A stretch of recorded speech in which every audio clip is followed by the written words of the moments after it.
അടുത്തത് നമ്മൾ കിടക്കുന്നത് ടെക്നിക്കൽ അനലൈസിലേക്കാണ്. നിങ്ങൾ ഇത്ര നേരം വാച്ച് ചെയ്ത വീഡിയോയിൽ വളരെ സിമ്പിൾ ആയിട്ടുള്ള കാര്യങ്ങളാണ് നമ്മൾ പറഞ്ഞു പോകുന്നത്, വളരെ ബേസിക് ആയിട്ടുള്ള കാര്യങ്ങളാണ് പറഞ്ഞു പോകുന്നത്. എന്നാൽ ടെക്നിക്കൽ അനലൈസിൽ കുറച്ചും കൂടി കോംപ്ലിക്കേറ്റഡ് ആയ കുറച്ച് കാര്യങ്ങളാണ് നമ്മൾ പറഞ്ഞു പോകുന്നത്.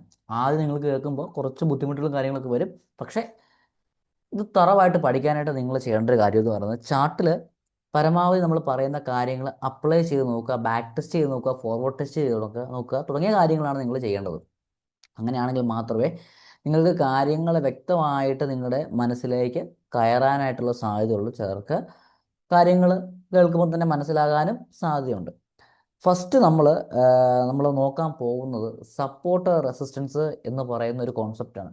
സപ്പോർട്ട് റെസിസ്റ്റൻസ് എന്താണ്? സപ്പോർട്ട് റെസിസ്റ്റൻസ് എങ്ങനെയാണ് നമ്മൾ സപ്പോർട്ട് റെസിസ്റ്റൻസ് പ്ലോട്ട് ചെയ്യേണ്ടത് എന്നുള്ള കാര്യങ്ങളാണ് നമുക്ക് തൊട്ട് മുന്നേ നമ്മൾ ആഡ് ചെയ്ത ഫെഡറൽ ബാങ്കിനെ നമുക്ക് ആഡ് ചെയ്ത് വാച്ച് ലിസ്റ്റിലേക്ക് നമുക്ക് ഓപ്പൺ ചെയ്ത് നോക്കാം. ഇവിടെ നിങ്ങൾക്ക് കാണാനായിട്ട് പറ്റും അല്ലേ? ഞാൻ തൊട്ട് മുന്നേ കാണിച്ചപ്പോൾ തന്നെ ഈ ഒരു റേഞ്ച് ഈ ഒരു റേഞ്ചിൽ പ്രൈസ് നല്ല രീതിയിലുള്ള റിയാക്ഷൻസ് നടത്തുന്നുണ്ട് എന്നുള്ളതാണ്. നിയറസ്റ്റ് ആയിട്ട് പ്രൈസ് റിയാക്ഷൻസ് നടത്തിയ ഏരിയസിനെയാണ് നമ്മൾ ലെവൽസ് ആയിട്ട് എടുക്കുന്നത്. ഇവിടെ നമുക്ക് പ്രൈസ് റിയാക്ഷൻസ് നടത്തിയിട്ടുണ്ട്, ഇവിടെ റിയാക്ഷൻ ഉണ്ട്, ഇവിടെ റിയാക്ഷൻ ഉണ്ട്. അറ്റ് ദ സെയിം ടൈം ഈ ലെവൽസിലെല്ലാം പ്രൈസ് റിയാക്ഷൻസ് നടത്തിയിട്ടുണ്ട്. ഒന്നെങ്കിൽ V shape recovery, U shape recovery, അല്ലെങ്കിൽ ഇത്തരത്തിലുള്ള റിക്കവറി നടന്ന ഏരിയാസിനെ നമ്മൾ സപ്ലൈ ഡിമാൻഡ് ഏരിയകളായിട്ട് സ്പോട്ട് ചെയ്ത് അവിടെയാണ് നമ്മൾ ലെവൽസ് പ്ലോട്ട് ചെയ്യേണ്ടത്. അപ്പോൾ ലെവൽസ് പ്ലോട്ട് ചെയ്യാനായിട്ട് ഞാനിവിടെ ട്രേഡിംഗ് വ്യൂ ഓപ്പൺ ചെയ്ത് കഴിയുമ്പോൾ ഡ്രോയിങ് പാനൽ എൻ്റെ ഓഫാണ്. ഞാൻ ഡ്രോയിങ് പാനൽ ഓൺ ചെയ്തത്. ഇവിടെ നമുക്ക് വേണ്ടത് കുറച്ചധികം ടൂളുകൾ നമ്മൾ ആഡ് ചെയ്തിട്ടുണ്ട്, ആവശ്യമുണ്ട്. ഹൊറിസോണ്ടൽ ലൈൻ, ഹൊറിസോണ്ടൽ റേ തുടങ്ങിയ ലൈൻസ് നമ്മൾ ആഡ് ചെയ്ത് ഇടേണ്ടതായ ആവശ്യകത നമുക്ക് ചാർട്ടിലുണ്ട്. ഓക്കെ, അതിൽ തന്നെ ഈ പെന്നിൽ വരുമ്പോൾ നമുക്ക് റെക്റ്റാങ്കിൾ ടൂൾ, ഈ ഒരു ടൂളാണ് റെക്റ്റാങ്കിൾ ടൂൾ. ഇതൊക്കെ നമുക്കിവിടെ സ്റ്റാർ ചെയ്ത് കഴിഞ്ഞാൽ ഫേവറേറ്റിലേക്ക് വരുന്നതായിട്ട് നിങ്ങൾക്ക് കാണാം. ആവശ്യമുള്ള ടൂളുകൾ മാത്രം നിങ്ങൾ വാച്ച് ലിസ്റ്റിലേക്ക് ആഡ് ചെയ്തുക. ഇവിടെ നമ്മൾ ലെവൽ പ്ലോട്ട് ചെയ്യേണ്ടത്, നിങ്ങൾക്ക് ഇപ്പോൾ ഹൊറിസോണ്ടൽ ലൈൻ വേണമെങ്കിലും വരയ്ക്കാം, ഏത് വേണമെങ്കിലും നിങ്ങളുടെ സൗകര്യം പോലെ വരയ്ക്കാം. നമുക്കിവിടെ ഒരു ലെവൽസ് ഉണ്ട്. ഓക്കെ, ഇതാണ് നമുക്ക് ലെവൽസ്. നെക്സ്റ്റ് ലെവൽ ഇതാണ്. ഇങ്ങനെയാണ് നമ്മൾ സപ്പോർട്ട് റെസിസ്റ്റൻസ് പ്ലോട്ട് ചെയ്യേണ്ടത്. നമുക്ക് തൊട്ട് താഴെ ഈ ഒരു ഈ ഒരു ഏരിയയിൽ നമുക്ക് പ്രൈസ് സപ്പോർട്ട് എടുക്കുന്നതായിട്ട് കാണാം.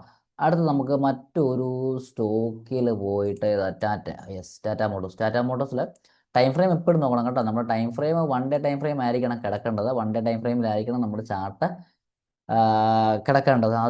ആ ടൈം ഫ്രെയിമിൽ വേണം നമ്മൾ സ്റ്റോക്കിനെ അനലൈസ് ചെയ്യാനായിട്ട്. ഇവിടെ നമുക്ക് ഈ ഒരു ലെവല് പ്രൈസ് റിയാക്ഷൻസ് നടത്തിയിട്ടുണ്ട്, ഈ ഒരു ലെവല് പ്രൈസ് റിയാക്ഷൻസ് നടത്തിയിട്ടുണ്ട്. നെക്സ്റ്റ് പ്രൈസ് ഇമ്പോർട്ടൻ്റ് ആയിട്ട് നിൽക്കുന്ന ഒരു ഏരിയ എന്ന് പറയുന്നത് ഈ ഒരു ലെവലായിരുന്നു അല്ലേ? ഈ ഒരു ലെവലായിരുന്നു പ്രൈസ് ഇമ്പോർട്ടൻ്റ് ആയിട്ട് നിന്നൊരു ലെവൽ. അവിടുന്ന് തന്നെ പ്രൈസ് റിയാക്ഷൻസ് എടുക്കുന്നത് നമുക്ക് കാണാനായിട്ട് പറ്റിയിട്ടുണ്ട്. പ്രൈസ് റിയാക്ഷൻസ്, പ്രൈസ് അതായത് ഇതൊരു സപ്പോർട്ടാണ്. സപ്പോർട്ടിൽ വന്നു കഴിഞ്ഞാൽ പ്രൈസ് റിവേഴ്സൽ ആകാനുള്ള സാധ്യത ഉണ്ട് എന്നാണ് നമ്മൾ മനസ്സിലാക്കുന്നത്. അതുപോലെ തന്നെ ഇതൊരു റെസിസ്റ്റൻസ് ആണ്. ഈ റെസിസ്റ്റൻസിലേക്ക് പ്രൈസ് വന്നാൽ അവിടുന്ന് റിവേഴ്സൽ ആവാനുള്ളൊരു സാധ്യത ഉണ്ട് എന്നുള്ളതാണ് നമ്മൾ മനസ്സിലാക്കേണ്ടത്. അപ്പോൾ ഇത്തരത്തിലാണ് നമ്മൾ സപ്പോർട്ട് റെസിസ്റ്റൻസ് പ്ലോട്ട് ചെയ്യുന്നത്. നമുക്ക് അടുത്ത ഒരു സ്റ്റോക്കും കൂടെ ആഡ് ചെയ്ത് നോക്കാം. ഹിന്ദുസ്ഥാൻ യൂണിലിവർ നമുക്കൊന്ന് ആഡ് ചെയ്ത് നോക്കാം. ഹിന്ദുസ്ഥാൻ യൂണിലിവറിൽ നമുക്ക് സപ്പോർട്ട് റെസിസ്റ്റൻസ് കൃത്യമായിട്ട് പ്ലോട്ട് ചെയ്യാനായിട്ട് നമ്മൾ പഠിക്കേണ്ടത് ആവശ്യകതയുണ്ട്. ഇവിടെ നിങ്ങൾക്ക് കാണാനായിട്ട് സാധിക്കും ഹിന്ദുസ്ഥാൻ യൂണിലിവർ റിയാക്ഷൻസ് നടത്തിയ ഒരു ഏരിയ. ഇവിടെ റിയാക്ഷൻസ് നടത്തിയിട്ടുണ്ടായിരുന്നു. സെയിം ലെവൽ ഇവിടുന്ന് റിയാക്ഷൻസ് പ്രൈസ് നടത്തുന്നുണ്ട് കണ്ടോ. ഇതാണ് സപ്പോർട്ട് റെസിസ്റ്റൻസ് പ്ലോട്ട് ചെയ്യുന്നത് വഴി നമ്മൾ മനസ്സിലാക്കേണ്ടതായ കാര്യങ്ങൾ.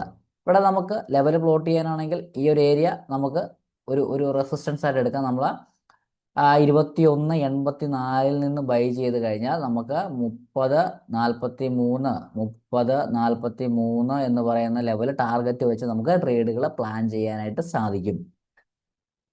ഇങ്ങനെയാണ് നമ്മൾ സപ്പോർട്ട് റെസിസ്റ്റൻസ് വരയ്ക്കേണ്ടത്. നമ്മൾ പറ എന്ന് പറഞ്ഞ് നമുക്ക് ഇവിടെ എല്ലാ ലെവൽസ് വരയ്ക്കാനായിട്ട് വരും. പക്ഷെ ഒരിക്കലും അങ്ങനെ ലെവൽസ് വരയ്ക്കേണ്ട യാതൊരു ആവശ്യവുമില്ല.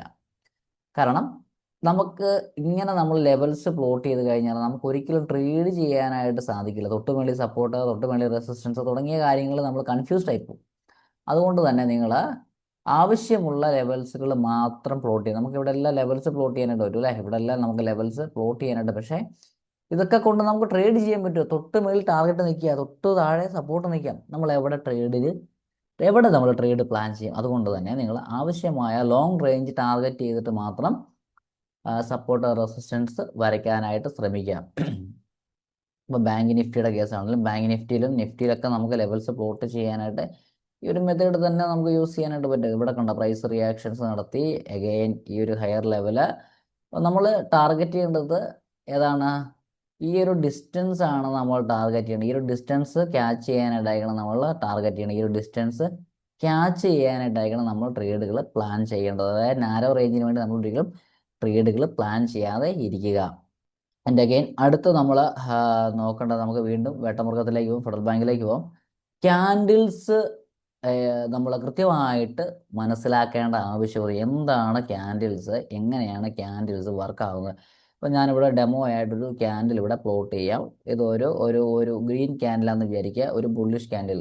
Okay, bullish candle. എന്താണ് ഒരു ക്യാൻഡിൽ? ഒരു ക്യാൻഡിൽ എന്ന് പറഞ്ഞാൽ നമുക്ക് എന്തൊക്കെ കാര്യങ്ങൾ മനസ്സിലാക്കാം? ഒരു പ്രൈസ് ഓപ്പൺ ആയത്, ക്ലോസ് ആയത്, ഹൈ, ലോ തുടങ്ങിയ കാര്യങ്ങൾ ഒരു ക്യാൻഡിൽ നമുക്ക് മനസ്സിലാവും. ഒരു particular time frame, X or Y, ഏത് ടൈം ഫ്രെയിമും ആയിക്കോട്ടെ, ഒരു ടൈം ഫ്രെയിമിലെ ക്യാൻഡിൽസിൽ പ്രൈസിൽ എന്തൊക്കെയാണ് നടന്നത് എന്നുള്ള കാര്യം. അവിടെ ബുള്ളിഷ് ആയിരുന്നോ ബെയറിഷ് ആയിരുന്നു, ബയ്യർ ആണ് ആക്റ്റീവ്, സെല്ലറാണ് ആക്റ്റീവ്, ആ ടൈം ഫ്രെയിമിൽ പർട്ടിക്കുലർ ടൈം ഫ്രെയിമിൽ ആരാണോ ആക്റ്റീവ് എന്നുള്ള കാര്യം നമുക്കൊരു ക്യാൻഡിൽസ് നോക്കിയാൽ മനസ്സിലാകാനായിട്ട് സാധിക്കും.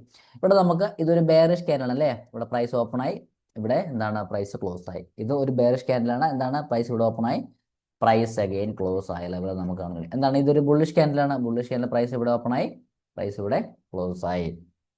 ഒരു ബുള്ളിഷ് ക്യാൻഡിൽ പ്രൈസ് ലോവർ സൈഡിൽ ഓപ്പൺ ആയി, ഹയർ സൈഡിൽ ക്ലോസ് ആകും. ലോവർ സൈഡിൽ പ്രൈസ് ഓപ്പൺ ആയി, ക്ലോസ് ആകുന്ന മേലെയായിരിക്കും. എന്നാൽ ഒരു ബെയറിഷ് ക്യാൻഡിൽ പ്രൈസ് ഓപ്പൺ ആകുന്നതിന് താഴെയായിരിക്കും ക്ലോസ് ആകുന്നത്. നമ്മൾ പ്രത്യേകം ശ്രദ്ധിക്കണം. പ്രൈസ് ഓപ്പൺ ആകുന്നതിന് താഴെയായിരിക്കും ബെയറിഷ് ക്യാൻഡിൽ പ്രൈസ് ക്ലോസ് ചെയ്യുന്നത്. സെല്ലേഴ്സ് ആണ് അവിടെ മോർ ആക്റ്റീവായിട്ട് നിൽക്കുന്നത്. ബയ്യേഴ്സിന് അവിടെ കൺട്രോൾ ഇല്ല എന്നുള്ള കാര്യം നമ്മൾ ഇവിടെ മനസ്സിലാക്കിയെടുക്കേണ്ടതാണ്. ഓരോ ക്യാൻഡിലുകളും നമ്മൾ പ്രത്യേകം റീഡ് ചെയ്ത് ക്യാൻഡിലിൻ്റെ സ്ട്രെങ്ത് നമ്മൾ മനസ്സിലാക്കേണ്ടത് ആവശ്യകതയുണ്ട്. ഒരു ബയ്യർ ആണോ സെല്ലർ ആണോ മാർക്കറ്റിൽ ആക്റ്റീവ്? ബയ്യർ ആണെങ്കിൽ മാത്രം അസസിങ് ട്രേഡർ നമ്മൾ ഓൺ ആയാൽ മതി. ബയ്യർ എത്രത്തോളം സ്ട്രെങ്ത് ആണോ അത്രത്തോളം പൊട്ടൻഷ്യൽ മാർക്കറ്റിനെ മേലേക്ക് കൊണ്ടുപോകാനായിട്ട് ബയ്യേഴ്സിന് പറ്റും. അപ്പോൾ ഇവിടെ നമുക്ക് ബയ്യേഴ്സിൻ്റെ സ്ട്രെങ്ത് കാണാനായിട്ട് പറ്റും അല്ലേ. 1 2 3 4 5 6 7 8 ക്യാൻഡിലാണ് മാർക്കറ്റിനെ മേലേക്ക് ബയ്യേഴ്സ് കൊണ്ടുപോയത്. എന്നാൽ എത്രത്തോളം സമയം എടുത്തു ഇവിടെ, എന്നിട്ടും ഈ ലോയെ പൊളിക്കാനായിട്ട് സെല്ലേഴ്സിന് പറ്റുന്നില്ല എന്നുള്ളത്, സെല്ലേഴ്സ് അവിടെ വീക്കാണ് എന്നുള്ള കാര്യമാണ് നമ്മൾ മനസ്സിലാക്കിയെടുക്കുന്നത്. ഇങ്ങനെ ഓരോ ക്യാൻഡിലുകളെ നമ്മൾ സ്ട്രെങ്ത് വൈസ് അനലൈസ് ചെയ്യുക, ക്യാൻഡിലിൻ്റെ ബോഡിയുടെ സ്ട്രെങ്ത്. അപ്പം ഓരോ ക്യാൻഡിലിൻ്റെ ബോഡി സ്ട്രെങ്ത് നമ്മൾ അനലൈസ് ചെയ്യേണ്ടതായ രീതി എന്ന് പറയുന്നത്, ഇവിടെ നോക്കിയേ, നല്ല രീതിയിലുള്ള ഒരു ഒരു ഒരു എന്താ പറയുക, ഒരു ഒരു ഒരു ബൈയിങ് പ്രഷർ നമുക്കിവിടെ കാണാനായിട്ട് പറ്റുന്നുണ്ട്. എന്നാൽ ക്യാൻഡില് എന്താണ്, ചെറിയ ക്യാൻഡിൽസ് ആണ് സെല്ലിംഗ് പ്രഷറുള്ള ക്യാൻഡിലെല്ലാം വരുന്നത്. എന്നാൽ ബയ്യിങ് ക്യാൻഡിലൊക്കെ സ്ട്രെങ്ത് നോക്കി ഈ ഒരു ലെവലിൽ നല്ല രീതിയിലുള്ള ബയ്യിങ് ക്യാൻഡിലുണ്ട്. സെല്ലേഴ്സ് കുറച്ച് വീക്കാണ് എന്നുള്ളതാണ്. എന്നാൽ ഈ ഒരു ലെവൽ നോക്കിയേ, ഇവിടെ 1 2 3 4 വളരെ ഫാസ്റ്റായിട്ട് മാർക്കറ്റിന് താഴത്തേക്ക് കൊണ്ടുവരാണ്ട് സെല്ലേഴ്സിന് പറ്റി. എന്നാൽ എന്താ സംഭവിച്ചത്?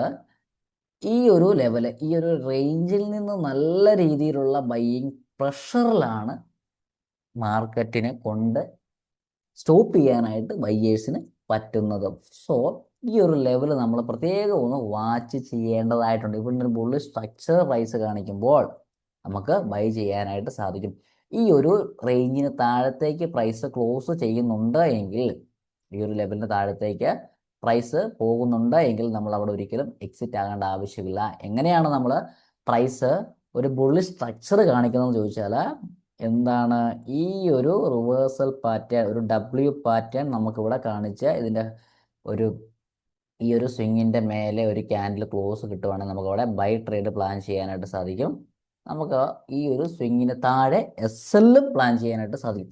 എസ് എല്ലിനെ പറ്റി നമ്മൾ വിശദമായിട്ട് പറഞ്ഞു പോകുന്നുണ്ടെങ്കിൽ കൂടി നമ്മൾ ബേസായിട്ട് ഇപ്പോൾ എസ് എല്ലിൻ്റെ കാര്യങ്ങൾ പറഞ്ഞിട്ടുണ്ട്. അതുകൊണ്ട് തന്നെ സ്വിംഗ് ട്രേഡിൽ സ്റ്റോപ്പ് ലോസ് എന്ന് പറയുന്നത് നമ്മൾ കുറച്ചൊന്ന് അനലൈസ് ചെയ്തിട്ട് വേണം പ്ലേസ് ചെയ്യാൻ. ഓവറോൾ ഇതൊരു മാത്തമാറ്റിക്കൽ ഗെയിം ആണെങ്കിൽ കൂടി സ്വിംഗ് ട്രേഡിൽ നമുക്ക് കിട്ടുന്ന ഒരു ഫ്രീഡം എന്ന് പറയുന്നുണ്ട്.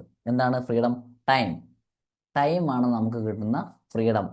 1 വർഷം 1.5 വർഷമൊക്കെ നമുക്ക് സ്റ്റോക്കുകളെ വാങ്ങി ഹോൾഡ് ചെയ്യാനായിട്ട് സാധിക്കും.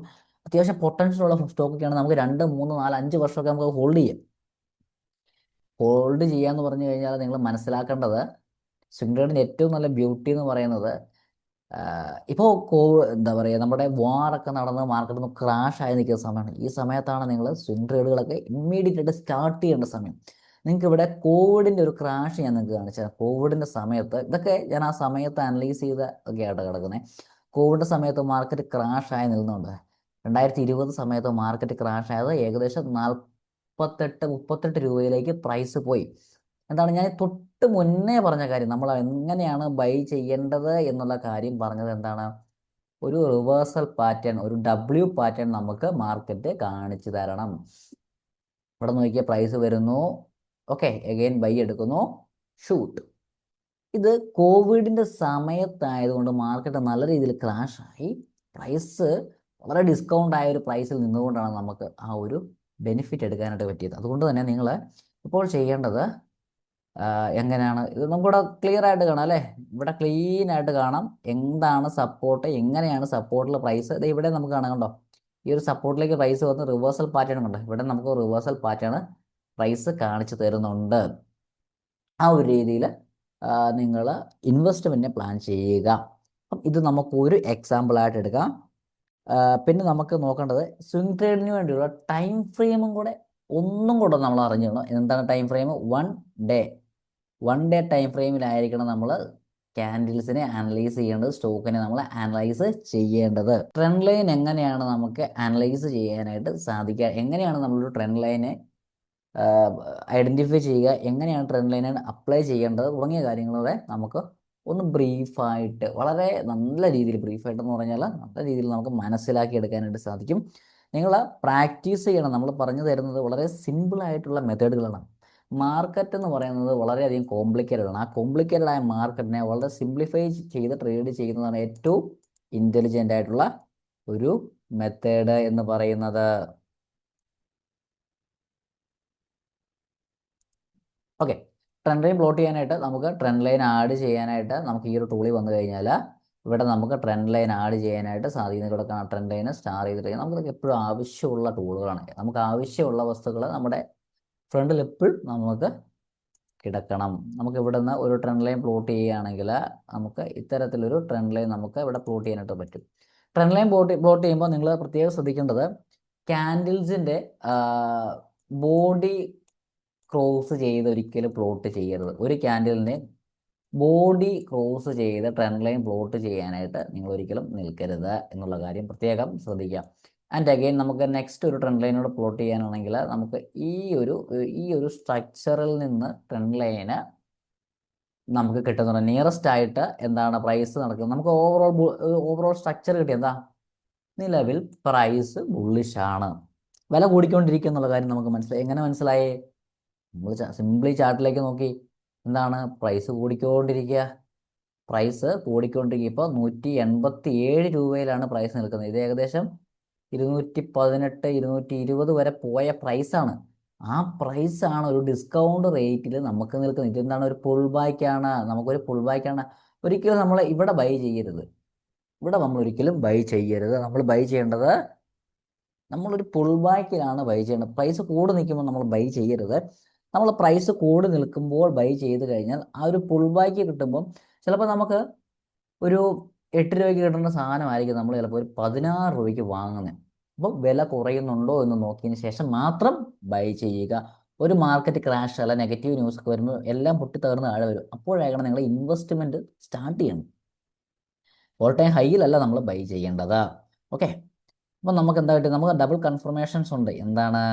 ഒരു ട്രെൻഡ് ലൈനെ മാർക്കറ്റ് സപ്പോർട്ട് ചെയ്യുന്നുണ്ട്, ട്രെൻഡ് ലൈനെ മാർക്കറ്റ് സപ്പോർട്ട് ചെയ്യുന്നുണ്ട്. ഓക്കെ, നമ്മൾ കൃത്യമായിട്ട് എഴുതി വെച്ച് നമുക്കത് പ്രാക്ടീസ് ചെയ്യാൻ പറ്റുവാണെങ്കിൽ നമുക്ക് നല്ലതാണ്. ഒന്നെന്താണ്?